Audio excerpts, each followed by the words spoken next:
Assalamualaikum warahmatullahi wabarakatuh. Waalaikumsalam warahmatullahi wabarakatuh. Bismillahirrahmanirrahim. Alhamdulillahirabbil alamin. Allahumma sholli ala sayyidina Muhammad wa ala ali sayyidina Muhammad. Baik sahabat-sahabat Kemenak, pada pagi hari ini saya Ali Makrus bersama Bapak Saifuddin Zuhri SAG selaku Kepala Kantor Urusan Agama Kecamatan Sliragung. Pada pagi ini kita akan membahas tentang pojok cinta, atau istilahnya yang diartikan adalah cerita indah tentang kita. Konsep ini mengusung kasus-kasus yang terjadi di Banyuwangi tentang banyaknya perceraian. Maka ini menjadi solusi dalam rangka pencegahan atau pengurangan angka perceraian yang ada di Banyuwangi. Baik, Assalamualaikum Pak Sep, selamat pagi. Waalaikumsalam warahmatullahi wabarakatuh. Mbak Ali Makrus. Apa kabar Pak Sep? Sehat walafiat.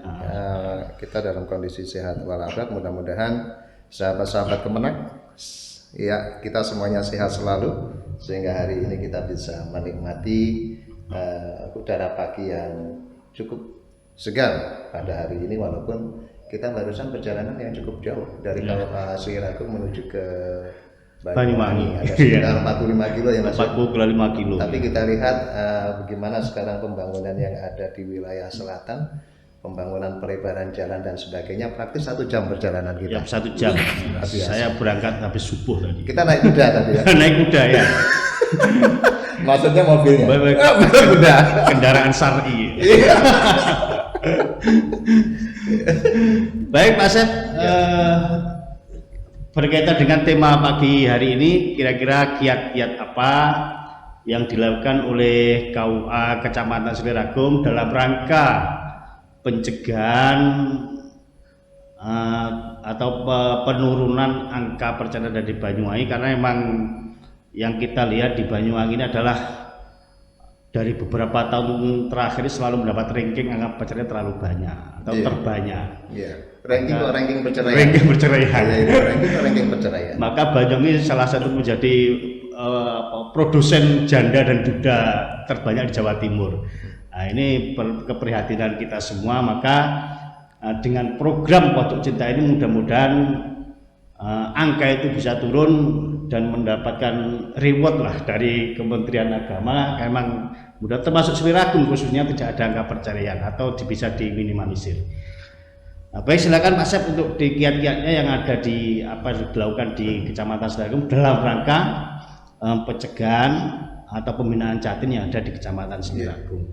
Terima kasih Pak Ari Magrus, sebuah diskusi yang sangat menarik di pagi hari ini. Pagi-pagi kita sudah membahas terkait dengan pojok cinta. Pojok cinta. Ya, orang kalau berpikir yang namanya pojok, ada lagi namanya cinta lagi. Wah, rasanya sangat gimana gitu ya, pojok cinta. Kalau zaman kita mojok-mojok untuk bercinta, bukan itu tetapi gitu. Ya, tapi ada sebuah perpanjangan dari sebuah kata pojok cinta itu tadi, bahwa pojok cinta itu adalah pojok cerita indah tentang kita. Okay. Dan terkait dengan apa yang panjenengan sampaikan itu memang benar sekali, Ari Makrus. Banyuwangi pada peringkat yang sangat agak fantastis kaitannya dengan masalah perceraian ini.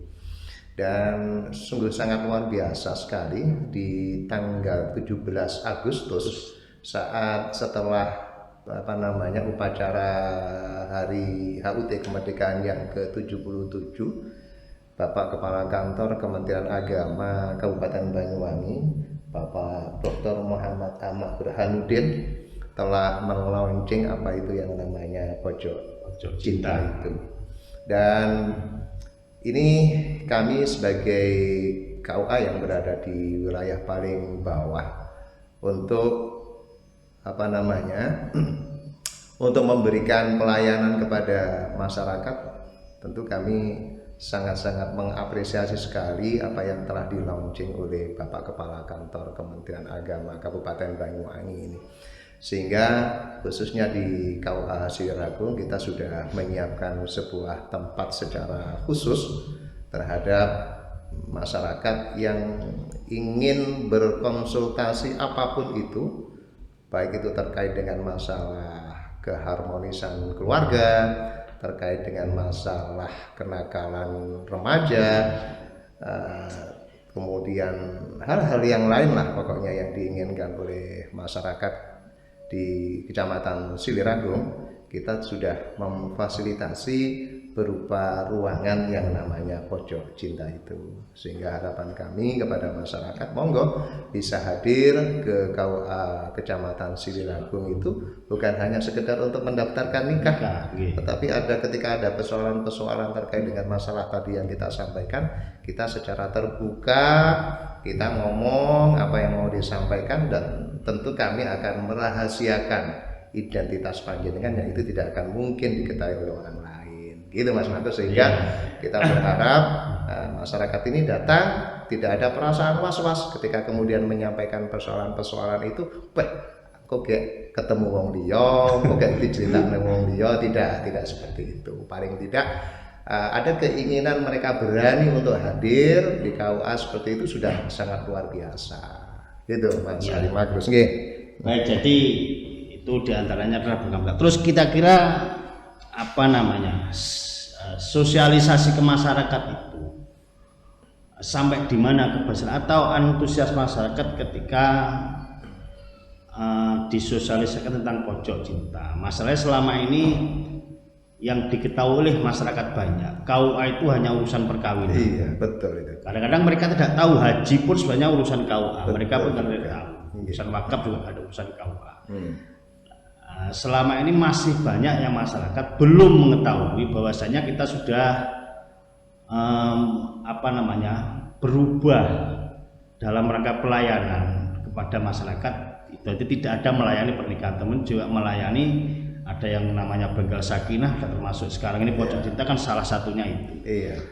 Maka apa yang sudah dilakukan oleh Bapak Kepala KUA Kecamatan Siliragung, Pak Saipul selaku Kepala KUA, Pak Saipul itu selaku Kepala KUA, dalam rangka menggiatkan masyarakat agar mereka mau berkonsultasi kepada benar. pihak KUA ketika ada konflik-konflik rumah tangga, karena itu tadi pernikahan itu memang rawan konflik dan masalah itu tidak akan pernah selesai.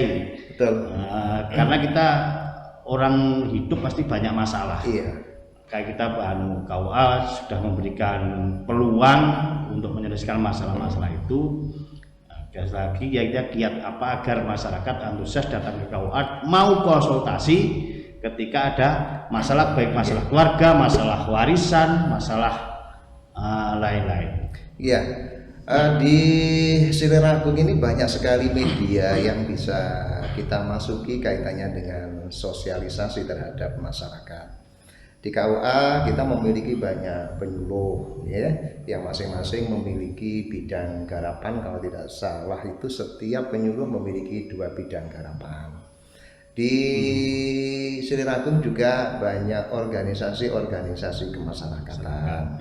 Kemudian juga di Siliragung ada pertemuan-pertemuan rutin yang dilakukan di Muspika dengan jajaran kepala instansi yang ada di sana yang dilakukan Forpinjam sekarang Forpinjam yang itu dilakukan selama kurang lebih 3 bulan itu 1 kali.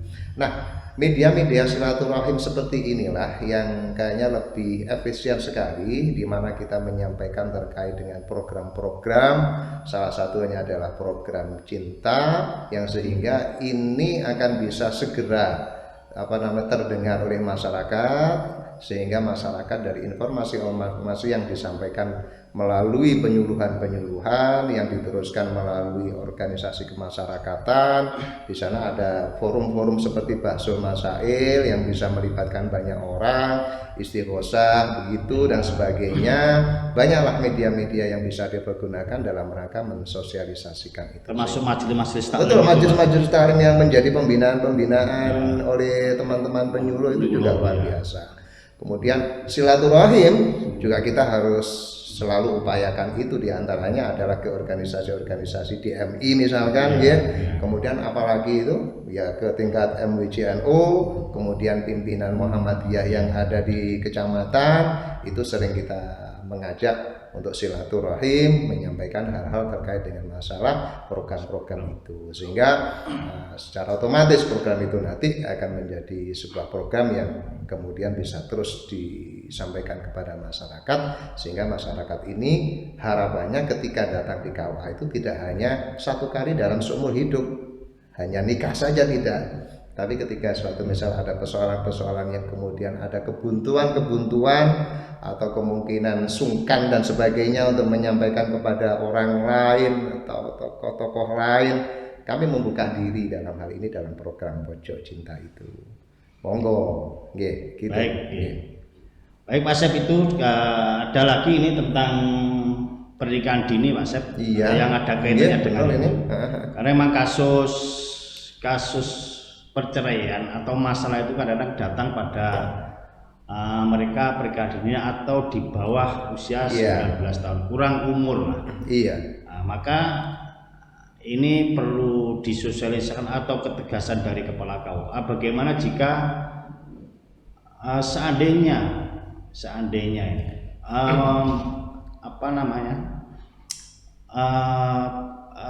pernikahan dini itu meningkat, karena memang biasanya daerah-daerah pinggir itu rawan seperti itu.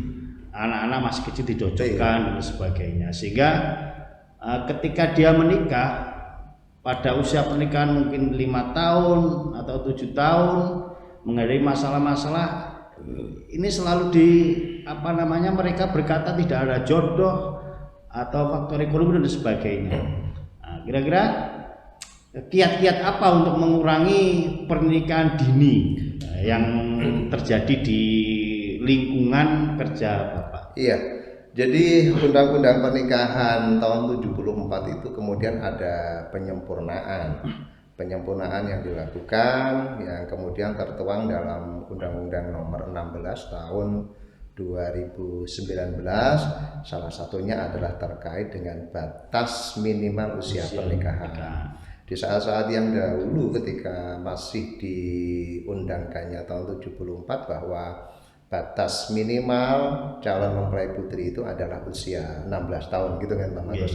Kemudian usia calon mempelai pria itu adalah 19 tahun. Kemudian ketika disempurnakan dengan Undang-Undang Nomor 16 tahun 2019, maka usia pernikahan itu baik laki-laki atau perempuan itu adalah batas minimalnya adalah 19 tahun. Sebetulnya terkait dengan itu banyak hal-hal memang yang kemudian melatar belakangi, yang kemudian dimunculkannya dan ditetapkannya undang-undang yang baru itu. Baik itu dari sisi kesehatan, mental dan sebagainya, ekonomi dan sebagainya, memang yang kemudian menjadi latar belakang untuk selanjutnya ditetapkan itu. Karena kalau dari sisi kesehatan saja kita bisa melihat bahwa ketika seorang calon mempelai putri ketika hadir untuk kemudian mendaftarkan diri di saat usia seperti itu pun kayaknya saya melihat ada ukuran-ukuran lengan tertentu yang harus dipenuhi begitu. Sehingga ketika usiaan calon mempelai putri itu 16 mungkin masih belum memenuhi, ketika saya tanya ternyata latar belakangnya apa, khawatirnya nanti ketika kemudian mengasuh bayi, menggendong bayinya ini tidak kuat begitu ya, sehingga ada ukuran-ukuran tertentu itu. Nah kemudian dari sisi ekonomi juga begitu, kemudian dari kesiapan mental ya, karena bagaimanapun ketika seorang itu sudah sudah punya niatan kekeh untuk kemudian menikah, secara otomatis tanggung jawab sebagai seorang ibu rumah tangga, sebagai pemimpin rumah tangga sudah melekat pada diri mereka, karena mereka sudah memiliki kepastian dan keyakinan untuk berumah tangga. Secara otomatis baik itu dalam bentuk memberikan pendidikan kepada anak, memberikan nafkah kepada keluarga dan sebagainya, tentu menjadi kewajiban mereka. Nah dalam hal ini itu tadi salah satu kiat-kiatnya adalah selain juga kita berkomunikasi dengan elemen yang ada di masyarakat Siliragung, baik itu terkait dengan persoalan-persoalan ketika sudah menikah dan sebagainya, ini juga kita sampaikan. Karena bagaimanapun hiruk pikuknya pernikahan setelah kemudian menikah ini sudah barang tentu ada gelombang-gelombang dalam perjalanan kehidupan itu. Tidak selamanya kemudian manis-manis saja, tidak selamanya kemudian datar-datar saja. Secara otomatis dalam kehidupan sehari-hari setelah menikah pasti ada pasang surutnya, ono manis getirnya, kan gitu ya Pak ya. Jadi kan Bapak sih sudah lama kan pasti kan ada seperti itu. Iya. Okay. Mungkin itu Pak, apa ada kerjasama dengan terkait pernikahan dini dengan lembaga-lembaga di kecamatan Fompimcam, mungkin dengan puskesmas, KB dalam rangka pencegahan itu. Artinya nanti mereka kan mungkin bisa mensosialisasikan dampak daripada pernikahan dini yang sekarang lagi digagas oleh pemerintah, termasuk penanganan stunting stunting berakibat stunting itu. Biar masyarakat bisa menerima masa dampak daripada pernikahan dini adalah pertumbuhan anak kurang siap atau mentalnya kurang siap itu tadi. Sehingga ini juga sudah dilakukan oleh KUA Siliragung dalam rangka pencegahan itu, sehingga secara medis seperti itu, secara agama juga mungkin seperti itu. Sudah, jadi selain kita juga memberdayakan secara maksimal terhadap teman-teman yang ada di tataran KUA, salah satunya adalah penyuluh untuk menyampaikan terkait dengan hal-hal yang tadi kita bahas bersama. Kita juga melakukan koordinasi dengan pihak-pihak yang lain berupa puskesmas, kemudian Forkopimcam, kemudian tokoh-tokoh masyarakat, ormas dan sebagainya untuk menyampaikan terkait dengan apa yang telah menjadi keputusan yang dituangkan dalam undang-undang. Bukan berarti kemudian kita tanpa alasan ketika kemudian undang-undang itu kemudian harus dilakukan. Tentunya ada beberapa persoalan yang ketika kemudian itu dilakukan pasti sehingga dimunculkan undang-undang itu. Sehingga bagaimana dengan pembatasan itu akan menjadi salah satu ikhtiar meminimalisir pernikahan yang dalam tanda petik yang itu dilakukan sebelum mencapai batas usia minimal dilakukan dalam tanda petik biasa disebut dengan istilah pernikahan dini itu. Itu Mas Agus. Baik. Itu beberapa hal yang sudah dilakukan oleh KUA Kecamatan Siliragung dalam rangka mendukung program Bapak Kepala Kantor Agama Bapak Dr. Haji Ahmad Burhanuddin untuk pencegahan perceraian, menurunkan angka perceraian dari Banyuwangi. Sehingga saya sampaikan saya lagi, KUA menerima, pintunya terbuka untuk menerima masyarakat konsultasi tentang konflik-konflik berumah tangga akan diselesaikan secara agama. Di Siliragung sudah ditempatkan secara khusus loh tempatnya. Tidak bersamaan dengan balai nikah, tidak bersamaan ruangnya dengan teman-teman pegawai. Ada tempat khusus yang sehingga pasti tidak akan sesuai nama programnya di pojokan ya. Di situ akan mengulas membuka lembaran bagaimana dulu kita berpacaran, ada yang indah-indah. Sekarang begitu menikah punya anak katanya tidak ada jodoh, nanti kan kita kupas tuntas di sana. Dan tentu kita akan saat mereka datang tentu kita akan menyelami apa sebetulnya yang menjadi persoalan masyarakat ketika hadir di sana.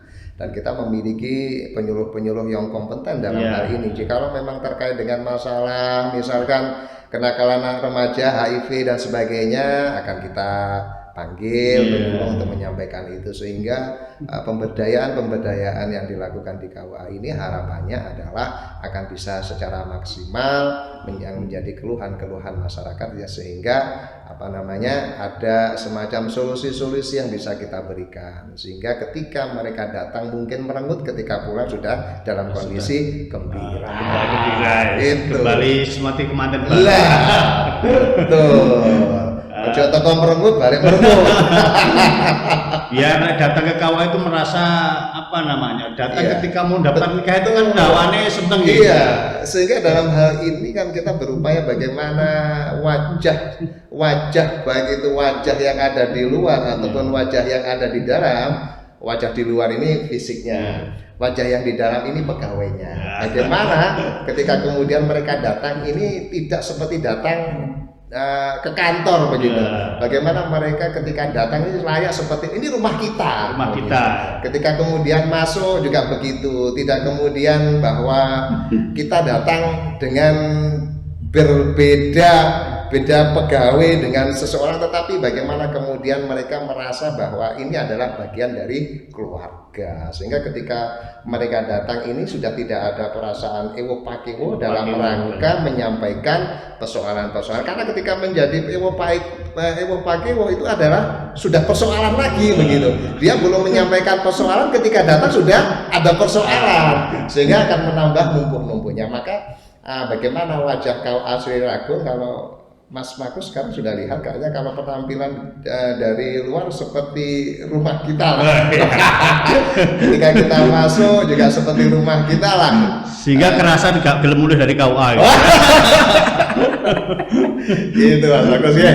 Oke, jadi harapannya itu nanti orang datang ke KUA itu diibaratkan sama dengan Catin datang ke KUA membawa masalah mau daftar nikah. Iya. Ketika keluar dari KUA semua masalah selesai, sehingga bisa gembira. Harapannya nanti mantan-mantan lawan juga begitu. Jadi begitu datang KUA membawa masalah, keluar dari KUA semua masalah selesai. Gitu ya, kan? makanya kita kita setting sedemikian rupa ketika para tamu yang datang itu ya. Minimal dan jerone kudune nek kopi nih, ono banyu putih, ono kopi dan sebagainya, sehingga merasa bahwa ketika mereka masuk kok kayak di omah. Makanan semua tersedia, camilan semua tersedia, Rileks nanti. Iya. Baik, cukup itu Pak, kira-kira. Masa kayaknya kurang ini ya? Sudah hampir 30 menit kita Oke. ini memberikan pengalaman pada sahabat-sahabat Kemenak yang ada di seluruh Kabupaten Banyuwangi. Monggo sahabat-sahabat Kemenak yang ada di Sliragung untuk silakan datang di KUA. Walaupun tempatnya mungkin agak kepencil, saya pikir bukan menjadi sebuah kendala lah untuk kemudian datang. Kapan lagi mau ke KUA? Apakah hanya mau menikah saja kan enggak? Masa selama satu hidup hanya satu kali Mas Agus. Kacang lupa kulitnya, barang menikah gak tahu kalau KUA. Padahal itu pintu utama menuju kebahagiaan sampai lupa dengan Mas Ari Mandos yang mempersilakan masuk ini siapa ya? Iya, menuju rumah tangga pertama pintunya itu adalah KUA itu bisa bahagia, bisa beri keturunan. Maka harapan kami dan masyarakat Sliragung khususnya monggo datang ke KUA dalam konsultasi berbagai hal, mau wakaf, mau urusan haji, mau urusan rumah tangga. Juga sekarang masih urusan perekonomian masyarakat, kita juga melayani termasuk halal, produk-produk halal, produk-produk halal betul. Kita siap melayani termasuk perizinan yang sekarang lagi ada berapa ribu gratis perizinan produk halal, termasuk kaitannya dengan TPG terkait dengan masalah operasionalnya, izin operasional. Iya, izin operasional betul. Termasuk perizinan izin majelis taklim yang ada di kecamatan. Monggo semua masyarakat datang ke KUA Sliragung, siap melayani semua hal yang berkaitan dengan masyarakat sekarang. Jadi tidak hanya melayani pernikahan saja.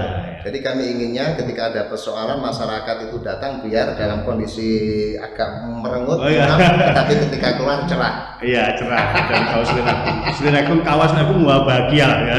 Selalu tersenyum lebar dan siap menerima segala keluhan yang ada di masyarakat Sliragung. Baik Pak, pojok cinta. Pojok cinta itu kira-kira gini ya. Pojok cinta. Pojok cinta. Iya, atau begini ya sekarang ini ya. Anak muda. Itu kalau dulu zaman jenengan begini ya. Sekarang zaman kita begini. Lo minimalis lah, kayak rumah-rumah sekarang itu minimalis. Sehingga cukup begini sudah menyatakan cinta. Sekarang mengatakan cinta tidak perlu berbicara sekarang. Gitu. Cukup selfie begini dikirim ke pasangan selesai. Gitu. Kalau kita tempat di pojok berarti pojok cinta. Ya, pojok cinta. Sehingga ketika masuk ke pojok cinta tidak perlu pakai jempol sekarang. Monggo silakan masuk begini. Sehingga cinta-cinta yang sempat mau pudar bisa bersemi kembali ketika datang di KUA. Karena memang itu masalah yang rumit, kadang-kadang diselesaikan dalam rumah tangga memang tidak ada masalah, semua tentu pasti punya masalah. Maka penyelesaian itu bisa diselesaikan oleh pihak-pihak ketiga untuk konsultasi dalam rangka menyelesaikan masalah-masalah berumah tangga. Kira-kira itu masuk selesai? Ya sudah. Baik, bisa disambung lain waktu.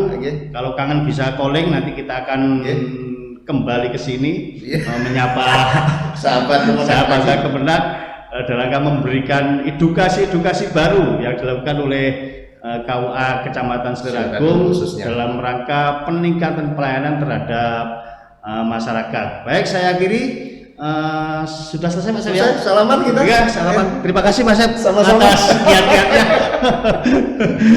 Baik, terima kasih. Saya Ali Makrus dan saya Pipin menyampaikan terima kasih banyak atas partisipasi pada hari ini. Jangan lupa komen yang baik-baik pada kita, berikan kritik dan saran pada kita, apa yang kurang baik-baik nanti kita akan perbaiki diri kita sendiri, karena memang kita tidak pernah betul, tapi mesti salah itu. Baik, terima kasih. Kami akhiri. Wassalamualaikum warahmatullahi wabarakatuh. Waalaikumsalam warahmatullahi wabarakatuh.